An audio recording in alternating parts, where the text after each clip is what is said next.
നിങ്ങളുടെ ഇഷ്ട പരമ്പരകൾ എക്സ്ക്ലൂസീവായി സൺ നെക്സ്റ്റ് ആപ്പിലൂടെ തികച്ചും ഫ്രീ ആയി ഇപ്പോഴേ ആപ്പ് ഡൗൺലോഡ് ചെയ്യൂ. കിച്ചൺ. അല്ല, ദേവിക അടുക്കളയിലൊക്കെ കേറോ? അയ്യോ ഇല്ല, അടുക്കള എന്നെ ഓടിച്ചിട്ട് പിടിക്കും. ഇവിടെ ചന്ദ്രലേഖയും ചേച്ചിയമ്മയുടെ കൂടെ അടുക്കളയിലുണ്ട്. കൊണ്ടുപിടിച്ച പാചകത്തിലാ. അതൊക്കെ നിങ്ങളുടെ കുടുംബകാര്യം. അല്ല, ദേവിക ഇപ്പൊ എന്ത് ചെയ്യോ? ഞാൻ പറഞ്ഞില്ലേ, അടുക്കളയിൽ കറിക്ക് നുറുക്കുമായിരുന്നു. ഇപ്പൊ ഒരു മത്തങ്ങ രണ്ടായിട്ട് പിളർത്തിയതേ ഉള്ളൂ. ഇനി ഒരു പടവലങ്ങയുടെ കഴുത്ത് വെട്ടും. അത് കഴിഞ്ഞ് സവാള കുനുകുനുകുനാന്ന് കൊത്തിയരിയും. ദേവികയുടെ കൈപ്പുണ്യം അറിയാൻ ഞാനിനി എത്ര നാള് കാത്തിരിക്കണോ ആവോ. വക്കീലേ, പായ്വഞ്ച ഏത് ദിശയ്ക്ക് കാറ്റ് പിടിച്ച് പോകുന്നതെന്നേ എനിക്ക് മനസ്സിലാവുന്നുണ്ട് കേട്ടോ. സവാള അരിയുന്ന പോലെ വക്കീലിന്റെ നാവ് ഞാൻ കൊത്തി കൊത്തി അരിയും, പറഞ്ഞേക്കാം.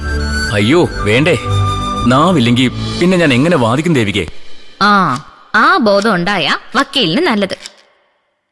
വിളിച്ച കാര്യം എന്താന്ന് വെച്ചാ പറയേ. പറയാം. ഈ ശരത്തിന്റെ മുഴുവൻ പേരെന്താണെന്ന് ദേവികയ്ക്ക് അറിയാമോ? അതെന്താ വക്കീലെ അങ്ങനെ ചോദിച്ചേ? അറിയാമോ ഇല്ലയോ അത് പറയേ.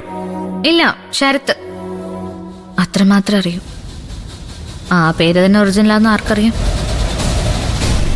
ക്രിസ്തുദാസ് എന്നോ യേശുദാസ് എന്നൊക്കെയുള്ള പര്യായ പദങ്ങളല്ലേ പെരുങ്കൊള്ളനുള്ളത്. അവന്റെ മുഴുവൻ പേര് ശരത് രവിചന്ദ്രൻ എന്നാണെന്ന് അറിയണം. അതെന്തിനാ? ഞാൻ പറഞ്ഞിരുന്നില്ലേ, ശരത്തിന്റെ ബന്ധുവോ സഹോദരനോ ഒക്കെ ആയ ശ്രാവൺ എന്ന ആളെ കുറിച്ച്.